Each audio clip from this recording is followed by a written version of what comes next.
Right, another awesome Saturday morning. I was going to do a review on the VGs installed on the cruiser, and a couple of extra additional mods that I did to the cruiser. So check it out.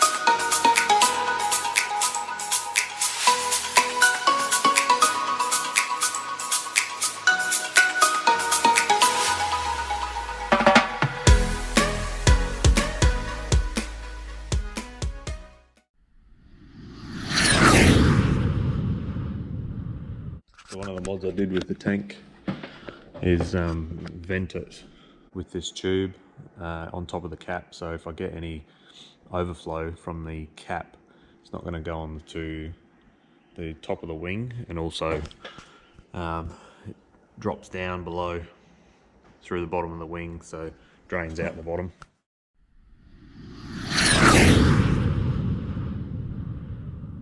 One of the other mods I did with this, I put in an inspection panel here, purely just to inspect the pulley that's inside for the controls. You can also see the counterbalance weight and make sure that that's all okay as well. This was suggested by a couple of people, and I think it was a really good idea to do.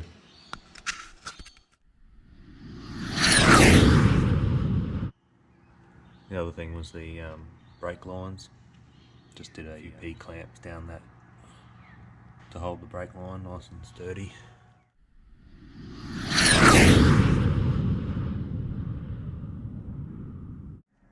One of the other mods I did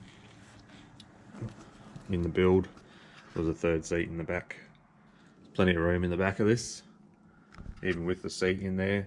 I can still load plenty of luggage in there. I actually can't load this aircraft outside its limits within the weight limit, so I can put as much weight as I like in the back without having to worry about CFG.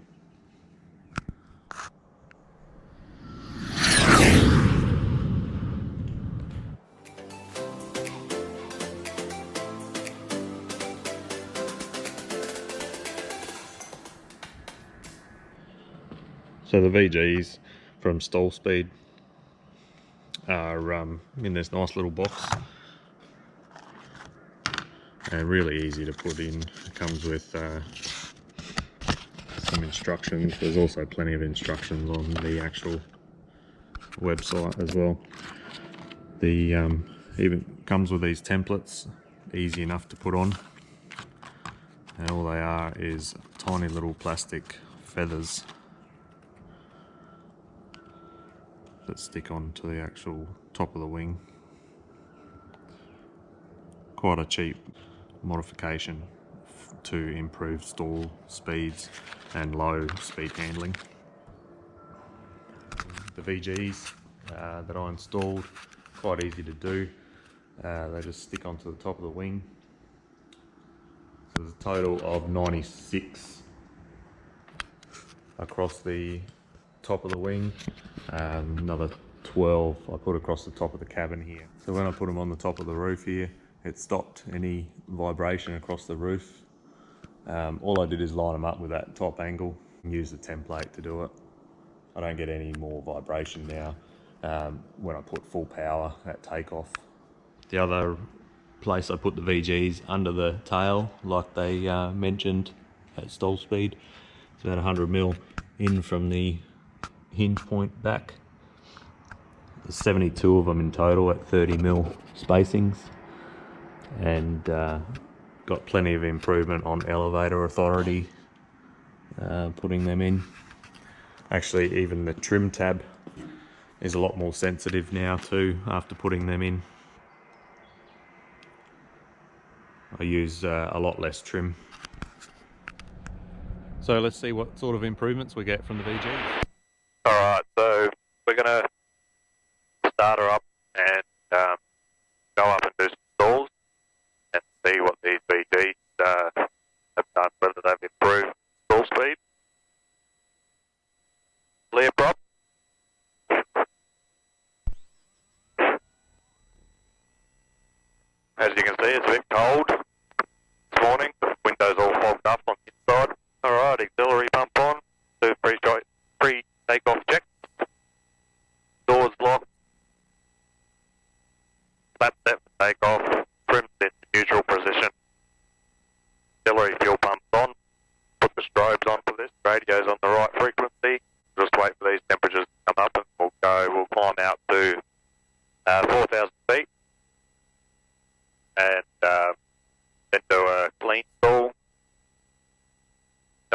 half flap, then we'll do full flap stall, then I'll do a power on stall as well, just to see how it behaves. So you might see these during the flight, these here pop out and back them out. What they are is alarms. So I've set parameters to warn me of if things are coming outside of its limit. The one alarm you will see today doing stalls is you'll see the fuel level alarms come out because of our angle of attack. The tank's going to think that it's empty, so it's going to throw an alarm out just because the float is placed at the front of the tank at the top. So any time on a climb out or on a stall, it'll show an alarm just to say that you're low on fuel when you're actually not. Once you return to level flight, that alarm goes away. The other alarms I've got there is just oil pressure and oil temp. I've set those just to give me an early warning sign if anything outside of its parameters. If this fails, I can revert back to the Grand Rapids EIS. That tells me all my engine information as well. So even if these iPads drop out for some reason, I can still get my engine information. I can also still get my airspeed, altitude, and vertical speed. Alright, so we're good to go. Temperatures are good. All the pre-flight checks are done. Fuel is on both. Turtle Park traffic, Micah Telos is rolling 27 for local flight above the airfield. We'll be conducting stalls from 4,000 to 3,000 over the next 10 minutes.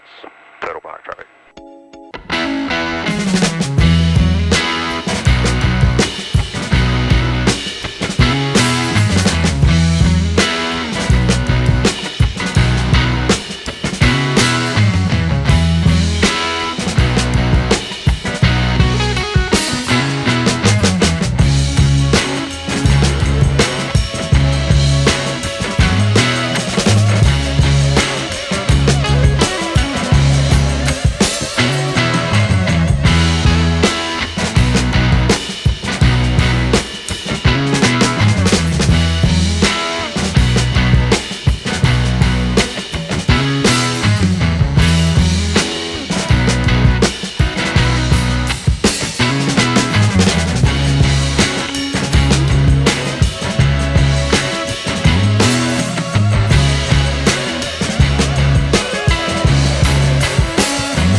GPS speed and airspeed.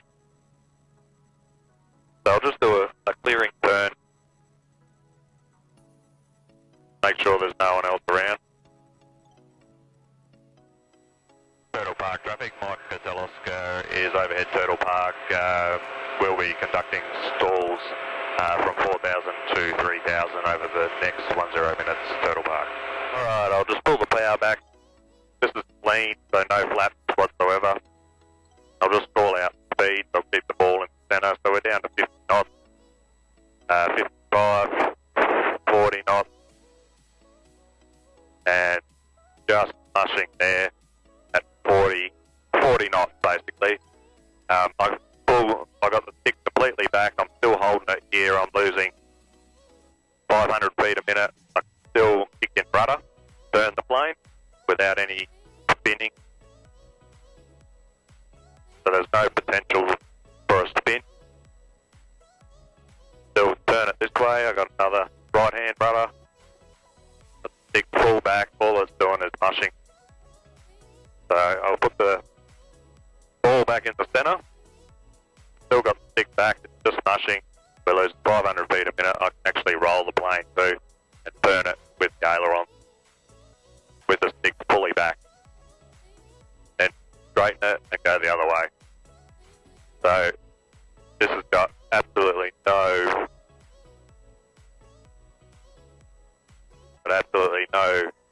severe stall characteristics whatsoever. So to get back out of the stall, all I do is release the stick, plane starts flying, we're flying again at 50 knots. And what I'll do, we're at 50, let's just go to half flap, just still at 3,400, I'll do the same thing. So back at 40, 38 knots. 38 knots, stick completely back, I'll do the same thing. Kick in left rudder, turn the plane, stick full back still, all it's doing is I've got a little bit of tail buffet, that's it. I'm in right rudder now, full back stick. It's actually quite hard to hold this stick back too, it's really wanting to pull it forward and just fly again. So, ball's in the centre and I'll just roll it with the stick back. Let's just roll it this way, to the left. Still buffeting, but still flying, essentially. All I'm doing is losing 500 feet a minute. And I'll go the other way, and losing 400 feet a minute. So, there's my height. I'm at my lowest height. So, let's go. We'll climb back up.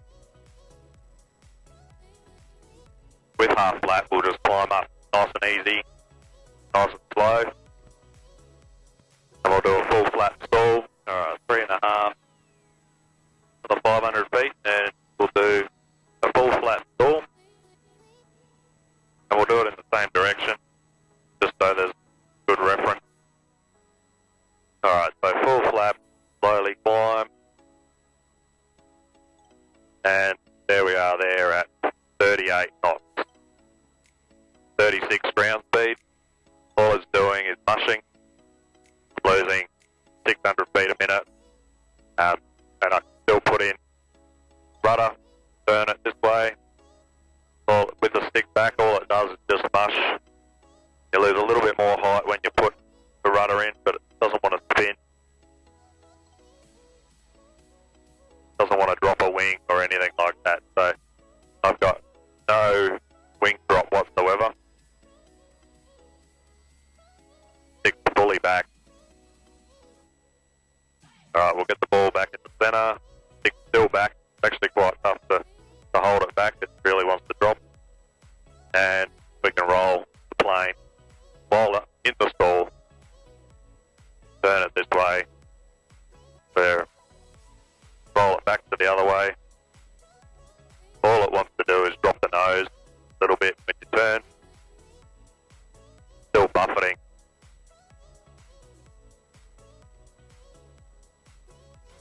That's it. That's really all the stall characteristics on this now with the VGs. There's just no wing drop whatsoever. Still fully controllable in aileron and rudder. So now with full flap, let's do a power on. Do a power on stall. I'll set it for 4,000 RPM. 4,000 RPM, and we'll just slowly keep pulling back. So we're at 35 knots at the moment. 34, 33, and there it is. It just dropped a little bit at 33 knots at 4,000 RPM, full flap.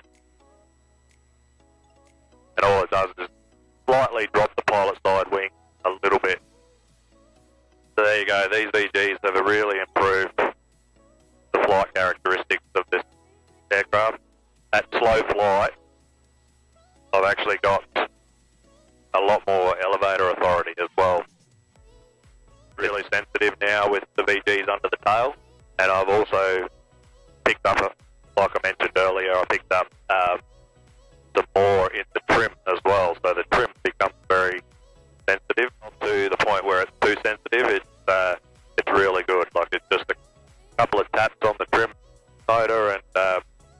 it's trimmed for flight. It's just nice and easy.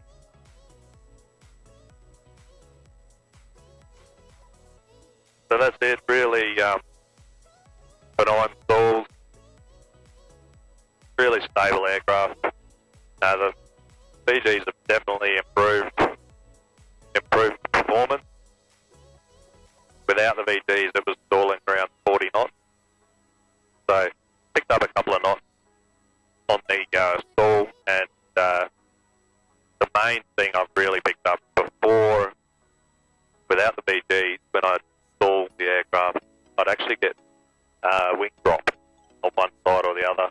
Not a lot, but just slight wing drop. And now with the VGs, it's absolutely no wing drop, fully controllable, and just really stable. So we might, while we're here, we're at 3,000 feet, we might actually do a glide approach to the airfield, just to show the flight characteristics as well. So I've got the throttle completely closed.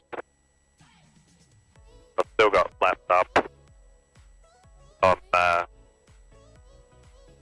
gliding at 65 knots.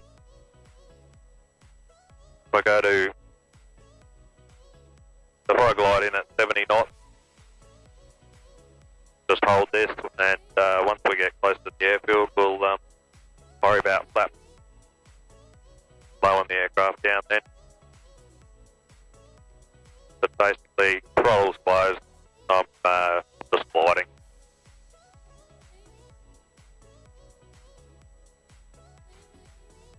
Turtle Park traffic, Micah Delos goes overhead, Turtle Park 2100 for a glide approach to 27, Turtle Park traffic.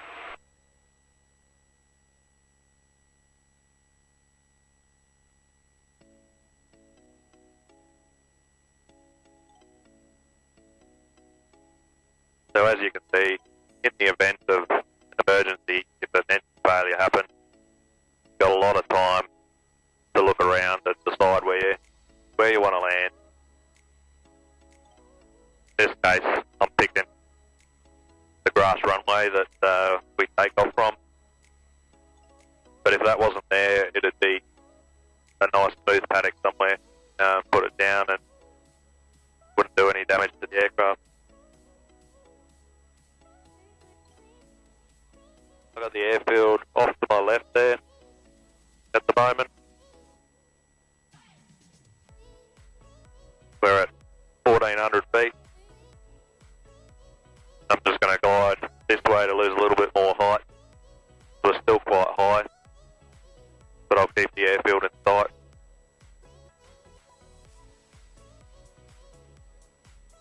Then we'll glide around to the left, land down on the runway.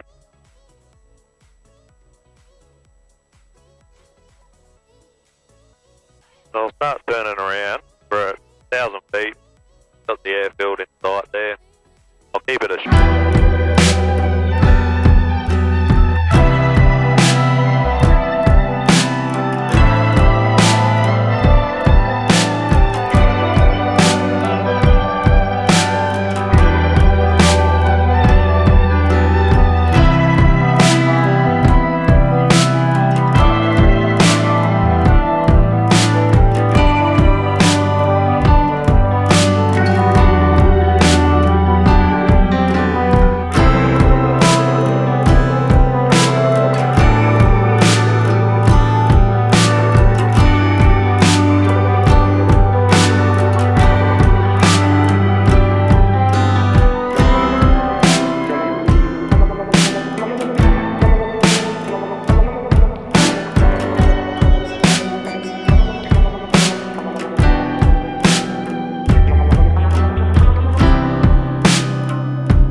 ground land.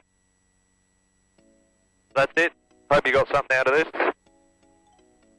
If you like these videos, hit the subscribe button to see more. And